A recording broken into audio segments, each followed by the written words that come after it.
All right. Well, welcome everyone to our very first Q&A portion of a Tour Tuesday. My name is Lizzie Gray and I'm the project coordinator for Connected Lane County.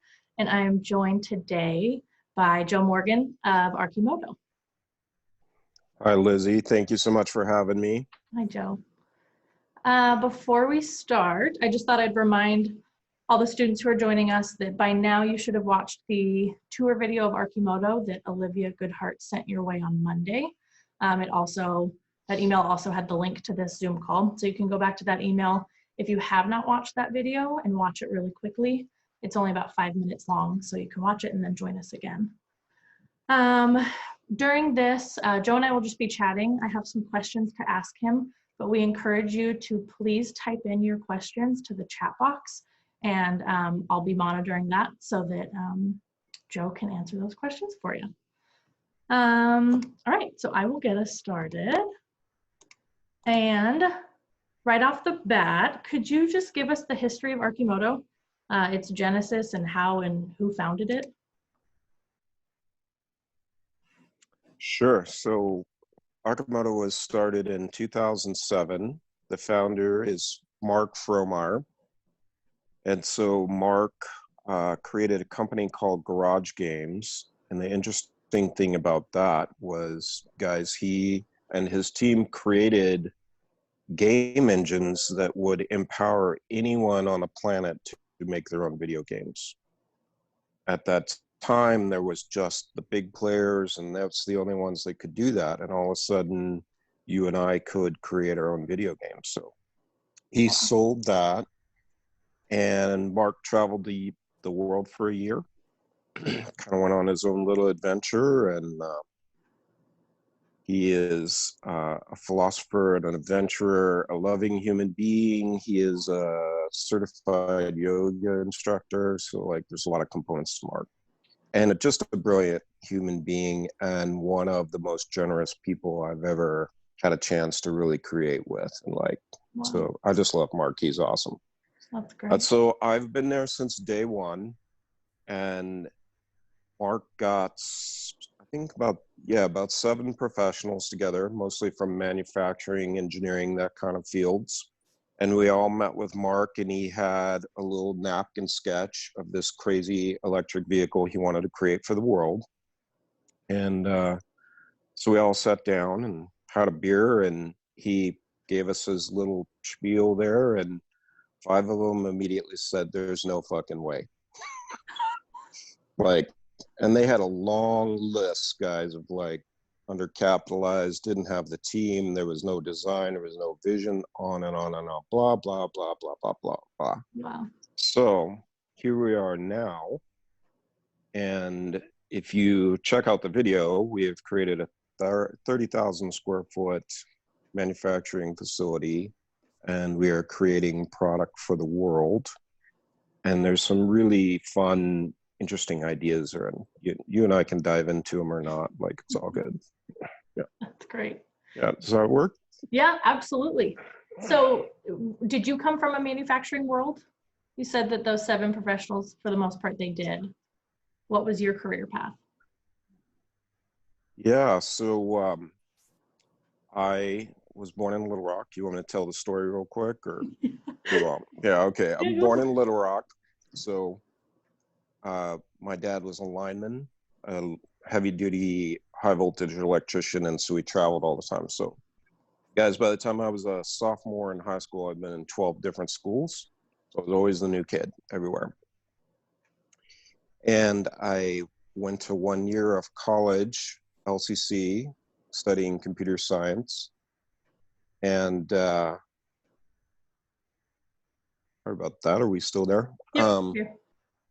So I come from an abusive home, guys, verbally and physically abusive. So I was looking for a way to escape, and my escape was joining the Army.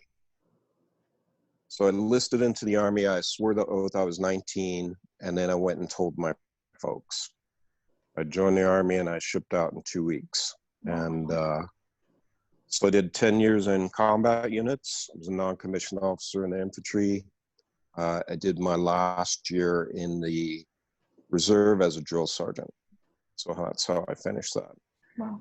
And when I came home, I needed a way to provide for my family. So I went into manufacturing. And here in Eugene, Corvallis, Coburg, at the time, there was a ton of manufacturing going on in the coach industry. So I started my apprenticeship there and then worked my way up. And 15 years later, I was leading the team for Marathon Coach. They were building $2 million coaches for movie stars, race car drivers, that kind of stuff. So, Wow. and then that's what I was doing. I was contributing to that team when we sat down and had that conversation. Oh my gosh. And remind me when that conversation happened. 2007. 2007. Okay. Yeah. Okay, great. And were you one of the 5 that said hell no? No, I was one that said hell yes. I'm sure you were. That's great. The can't be done just kind of gave me more fuel. And like, this is what attracted me to that, guys. Like, those $2 million, if you ever get a chance to see them out in Coburg, they are extraordinary. But they are in the world of Lear jets and yachts and that kind of stuff. So there's not a lot of people I love and care about can actually have those. Mm-hmm. And Mark was like, hey, how would you like to create something that the whole world could have, like that would really make a difference? And I'm kind of a sucker for it can't be done, and that might be hard. So I like it. it was pretty easy to sign on. So at the very beginning of that video, we see the wall of inspiration, or the inspirational wall. Do you know whose idea that was? I'm going to give credit to Mark. Okay. I'm not sure exactly who had the genesis of that, but yeah, it's pretty cool, actually. What does that wall do for you every time you see it? Well, you know, I'm suffer from the human condition, right? So things can be challenging, things get hard, like, for example, what's going on right now. And like every time I look at that wall, I just see all the human beings believing in me and believing in our team. And I get super clear that I am contributing to something way bigger than me. Yeah. Like something that can make a real difference all across the planet. That's awesome. That's so great. I've seen it in person too, and it's pretty incredible. Well, I would invite you guys to leave your message on there. That's true. I don't think I've been in there. That's my invitation to all of you guys. Well, that's great. Maybe the next time we're there in person, we'll be sure to do that. Awesome. So another thing that I saw on your website was the philosophy of the Archimoto way. Why are some of those tenets that are listed more important to Archimoto leadership than, say, like a person's experience or education or certifications? I think I'll just think out loud on this one, and we'll just go for it, right? Like, guys, I don't know if you're aware of it, but like what we actually get paid for is solving problems. We get paid for adding value to other human beings. And yeah, we get paid for that. We get paid for adding value and like creating extraordinary value to the human race. That's what we get paid for. And like, that's amazing. I could work on anything. I could make underwear waistbands, right? Yeah. And I like them because they keep my shorts up. It's not quite as much fun as what we're working on. Yeah. But yeah, like the education is an important component of it, and that's not the key or the gate. You know, the gate is your mindset, right? Yeah. Like those guys that all said hell no, they had tons of skills. They had tons of experience between them. They probably had 50, 60, 70 years between just a few of them. Wow. But their mindset was no, can't be done. Did any of them evolve to thinking that this was going to be as successful as it is, or did they say no and that was the end of the conversation? There were several that they were in the background of, like, the I don't think you can get this done. Yeah. That's pretty cool what you've done so far, but Yeah. you have so far to go, like blah, blah, blah, so like I would love to bring all those guys back for a tour, right? Oh, I bet. Oh, I bet. Because it's like, you've been on my tour, like, this is what can't be done, right? This is Yeah. what you can't create. Like, let's go actually Love it. walk around and see it. Like, Yep. take it all in. That's Yeah. great. One kind of silly question. I was really impressed with the names of all your machinery and your robots. Who gets to name them? Different team members have definitely piled in on that. Yeah. It depends, if it's Domo or Arigato or, Barry all White. that jazz. Barry White. Barry White, I have to give credit to Terry for sure. I think Okay. he nailed that one. So, That's awesome. but yeah, they get to name their own equipment. Very cool. Yeah. What are 3 professional skills that you use on a daily basis? Oh man, like, problem solving is always number one. What's right there? Like, communication is massive, right? Communication for team members, communication for investors, for customers, the whole deal. Yeah, creativity. Yeah. Like, we have this unspoken mantra over there, or whatever you would want to express that as, of we love when you bring a problem. And the next question out of Joe's mouth is going to be, what's your very best solution for this? So as they become cultured into the team, they all know that's coming. Mm-hmm. That's a great mindset to be in. I feel like I come across that in work too. It's not, you don't want to be the person that's always pointing out all the problems. You want to be the person that points out a problem, but also suggests a solution. Yeah. And the problem is critical, but you can reframe that as this opportunity to create something beautiful. Yeah. Or this massive improvement. It only applies to, like, every realm of our life. Yeah. Relationships, spirituality, take your pick, like, Wow. your health, all of it. It's spot on. Totally spot on. So you listed problem solving as a professional skill you use frequently. And my next question is actually, what is one of the biggest challenges that, since working at Arcimoto, that you've had to problem solve and overcome? Funding, and more like laser focused, people not believing in the vision. Okay. The same initial problem in the original meeting, of them maybe not really getting what the vision is and what we're trying to create. Because if you understand that and you start to wrap your mind around that, it'll start to really fuck with your mind, like, just blow it up, right? Like, if you really play around with what kind of impact we could have in the world. I was sitting across the table from a guy, and I forget exactly how I expressed it, Lizzie, but it was in the world of, can you make little small Archimotos that can carry water to villages in Africa to save children? So every head at the table is going like that. Yeah. No clue.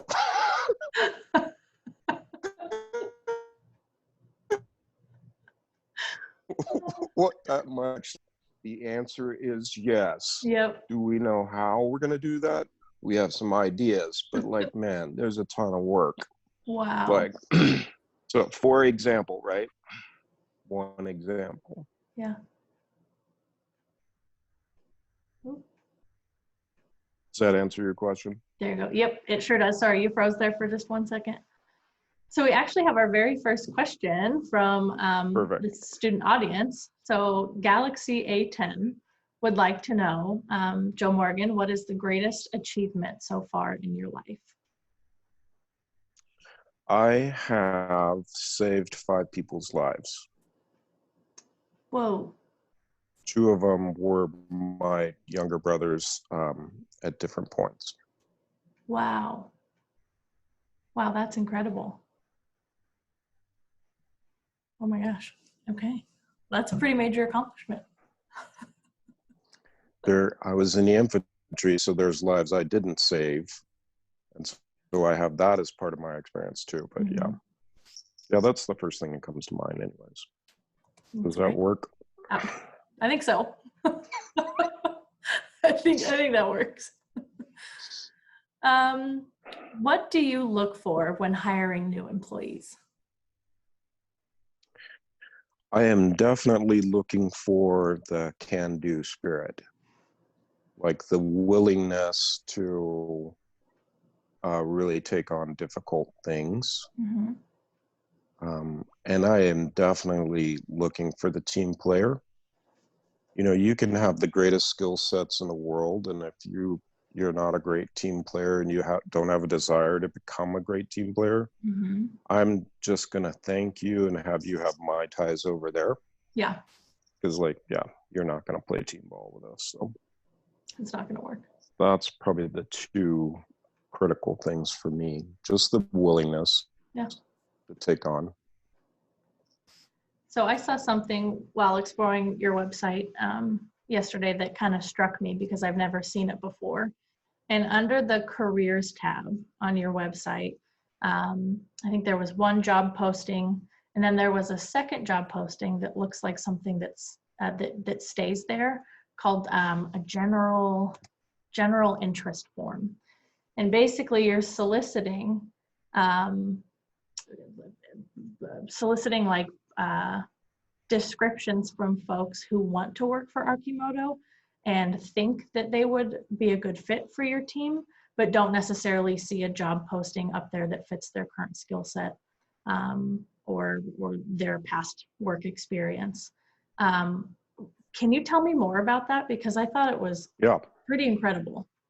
There's two elements to that, right? Like we want a two-part process. We want you to come through that first gate and apply for the position you want. But you know, I love our vice president, Jesse Fittipaldi, and he will, you know, being in conversation with him is super fun because it's often around creativity. And so what if you just dreamed up this really amazing position in Arcimoto that we don't have yet? And then you brought that, and then you've got senior team members going, man, this is freaking amazing to do this. And then we bring that to the executive team, and it just becomes part of our culture and part of what we're creating. And like, you have to be open to bringing that brand new spark, that inspiration, that idea to us. So I love that your culture is so fluid. Nothing is set in stone. We have rules. Unfortunately, we have to have rules for the people that can't play nice, right? Yeah. Yep. So we have rules, and we're publicly traded, so we've got lots of rules there. But yes, as far as our culture and what we're trying to create, you know, like that's very different, and it's its own part of the adventure too. Like, how do I ensure that every human being at Arcimoto thrives? Yeah. Wow. And what's that look like?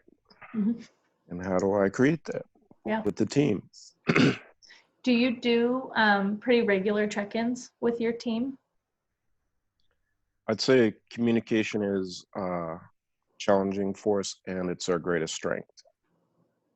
So yeah, we're pretty open about, you know, connecting with each other, checking in with each other. Like right now we have a fun, you and I were talking about the game of tag, you know, where I call you and check in on you and see how you're doing with all this, and you call another team member and check in with them, and you encourage them to check in. Like, so we have that going on too. We have our own Facebook page where everybody can pile in. We have a team meeting that Mark leads every Tuesday. So later this afternoon.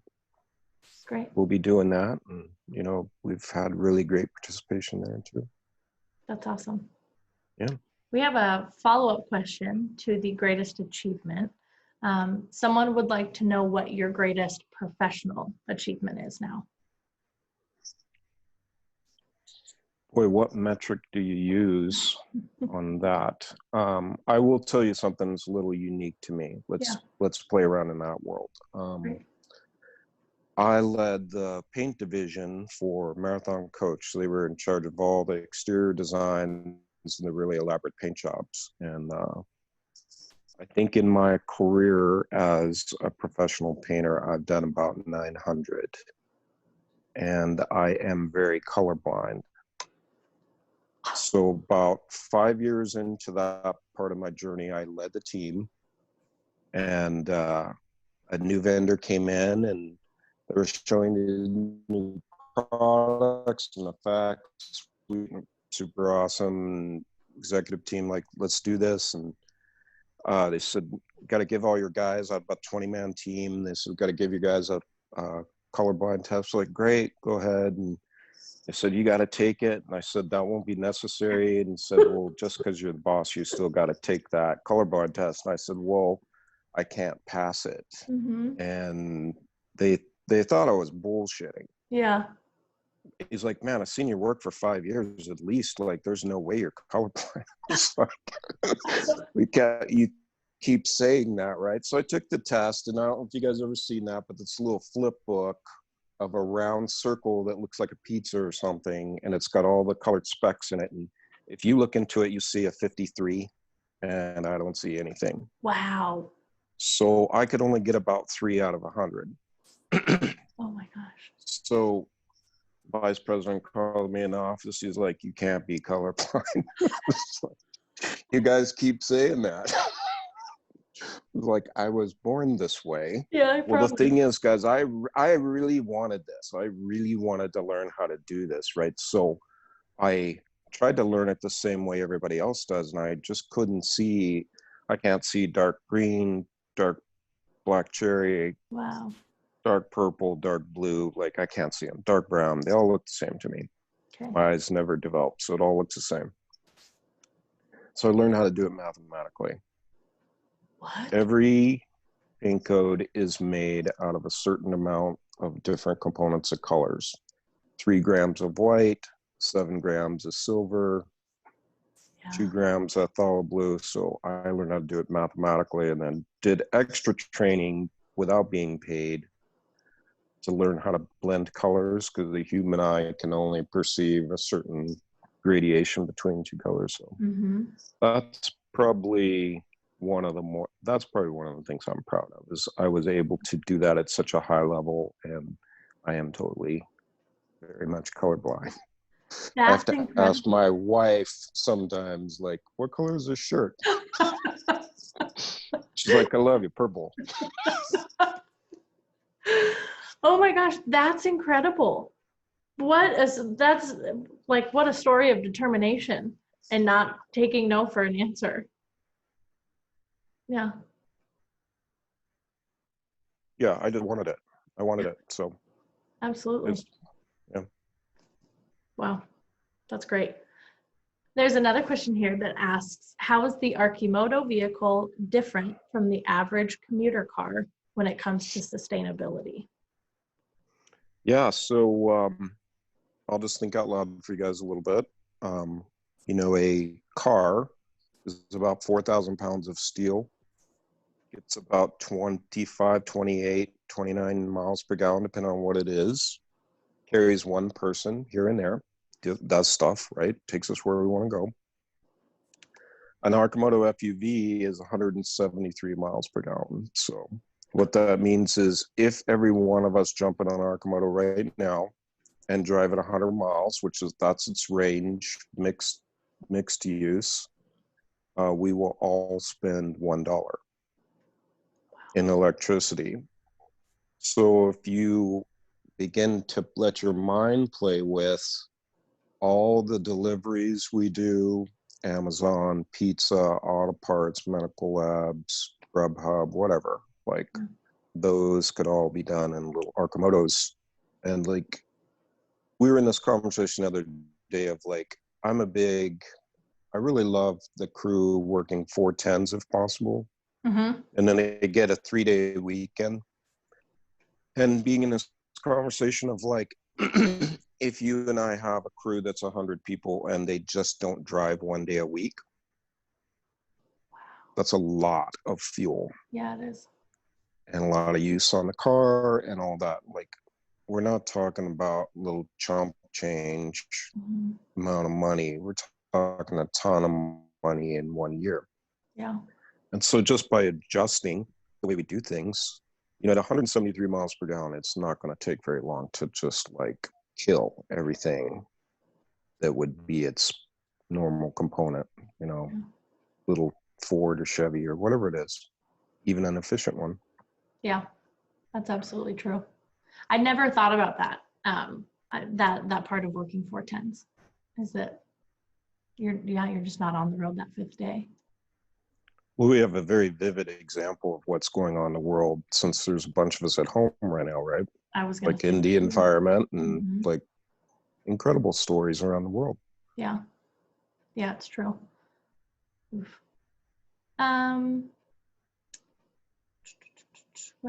Okay, so in the video, it's pretty evident that you all are pretty state of the art, your manufacturing is. And we saw the robots, we saw a lot of your equipment. But in your opinion, what does the future of manufacturing look like? So guys, this has been said for thousands of years in front of me, and it's going to sound however it sounds, but like, it's a really fucking cool time to be alive right now. Like the idea that we can learn the design process, put it in CAD, go to 3D printing, and be looking at physically something new that your mind has created that has never existed before in like a couple days is just mind-blowing. So like, if we play around with that kind of design process in manufacturing, what won't be possible? Like I ran into a guy that he came and visited Arcimoto, and I said, what are you working on? And he said, well, we're putting a 3D printer on the space station so it can make its own components. I was like, that's pretty fucking cool. It's like, what else are you working on? And he's like, we're working on artificial hearts. And I was like, what? Like, wow. I will make my humble contribution to the electric vehicle part of the world. But like that, let your mind play with it, right? It seems like Star Trek or Star Wars until it's in the driveway. Yeah. Yep. And that's reality. You're totally right. So yeah, I think, especially you guys that are in high school now, like I can't imagine what the world is going to be like when you're my age. Yeah. Like that would be incredible. Yep. That's absolutely true. Does that answer your question? Yeah, I think it does. I'm curious, like as the manufacturing world shifts to automation and robotics, I feel like a fear, and I don't know if it's a misconception, but a fear is that we won't need people working in manufacturing plants anymore. Can you talk a little bit about that or speak to your experience with that? I think there will always be a need for manufacturing, the things that we need, especially that improve quality of life or make a difference on our planet. And it will look different, right? Like, if you've ever farmed or anything like that, bucking 60-pound bales of hail or, big bales of hay, it's like super crazy physically demanding. And like, if you create a machine that can do that for you, that means you can spend your time and energy doing something else much more cool. Yeah, true. And less brutal on the body. Yeah, for sure. For sure. We have another question here from Galaxy A10. In total, how much money does it take to make a single Arcimoto vehicle?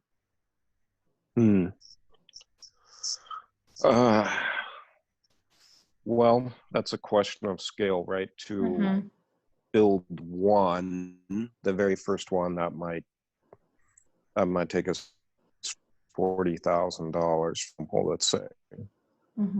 Then the dream for us be able to build for $8,000, $9,000, $10,000.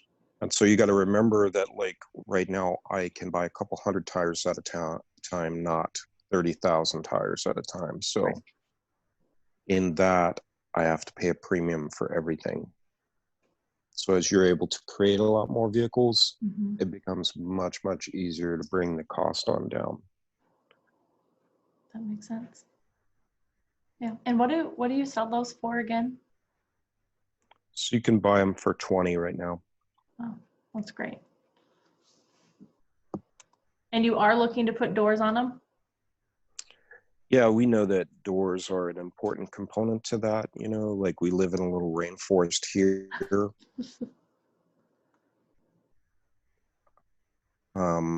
If you live in a desert, be able to cool the vehicle a little bit. Jeep's probably been doing that best forever. Little hard doors, soft doors. Yeah. One of the design requirements is they come off easy, so you can open it up in the summer if you want to. Yeah. That's smart. What is the best question you've ever been asked in an interview, either as the interviewer or that you think you've posed to the interviewer? Best question.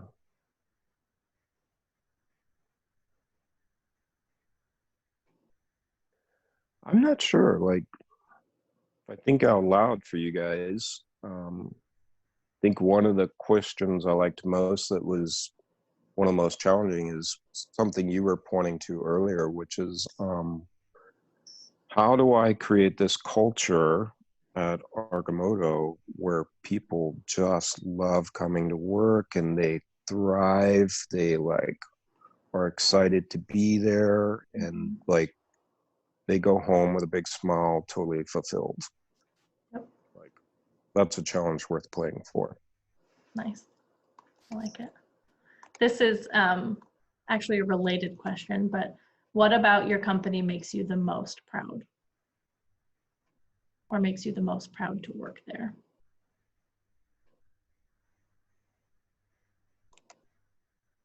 I think probably I'm not bullshitting when I tell you guys that Mark and I have been told 1,000 times this can't be done. I believe it. And I mean, when you get it 1,000 times in a row, it's challenging to not start to buy in and believe, because they have these really good reasons and explanations. Like, if we listen to that, no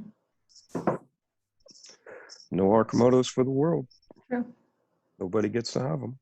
Very true. Yeah. Do you think it just took Mark having like one or two other thought partners that were open to exploring it to keep this idea alive?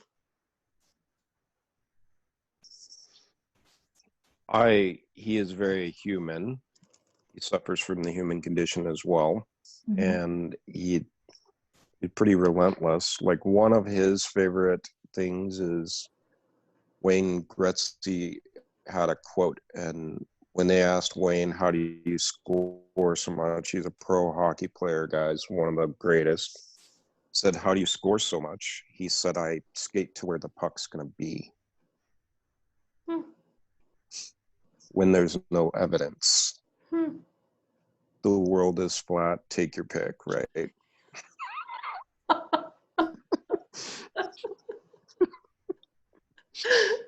Yeah.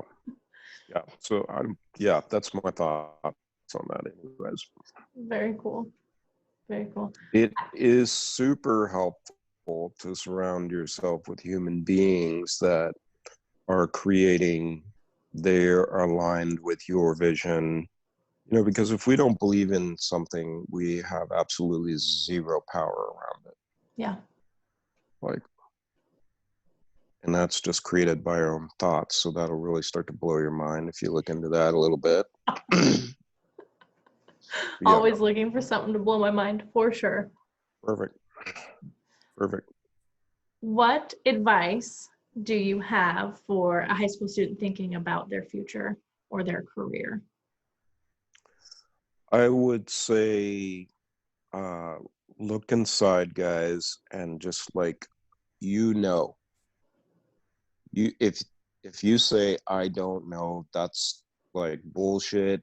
It's like fear. It's like I'm not sure.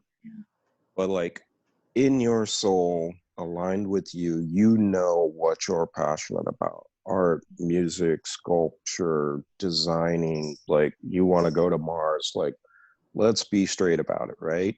Yeah. And don't wait for other human beings to affirm your passionate drive and purpose. Like, just to explore the idea of what you really want. And I'm going to tell you right now that you thinking you need to know the how is just a trap.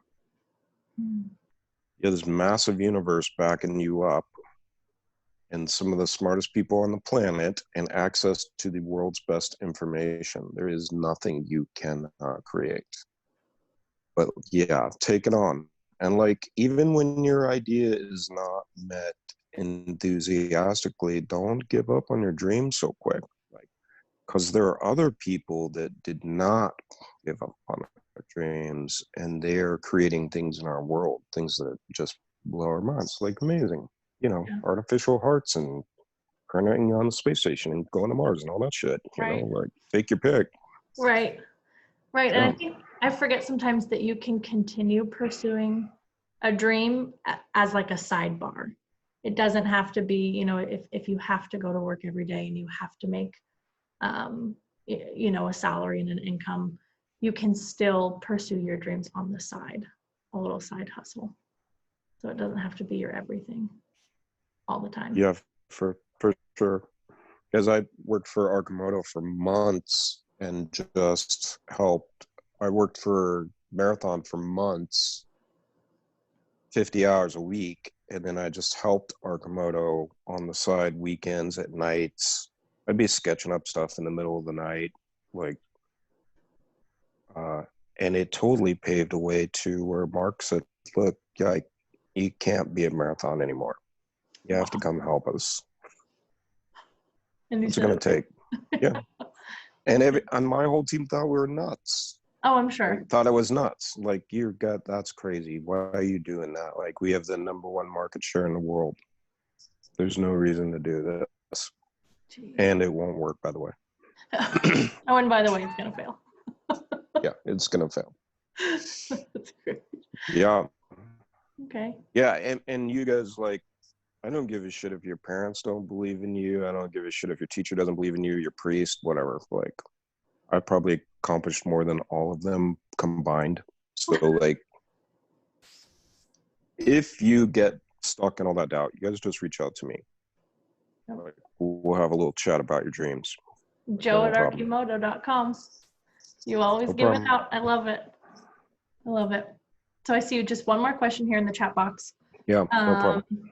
What are some of the benefits for a student about starting out working in a manufacturing facility? So maybe their first job. Yeah, your first experience, you're Mhm. gonna learn like crazy. You're gonna mature. You're gonna become responsible, Mhm. accountable. In an ideal culture, you will learn a great ethic, and you will learn a lot about integrity. Mhm. You, of course, are on a team. So you begin to learn how to be an absolute fucking amazing team member. Yeah. Yeah, it can look many different ways, guys. You can go to school part-time, you can go to school full-time, you can work at first, you can study on the side. There's many different formulas that would equal success. It doesn't have to look a very particular way. Yeah.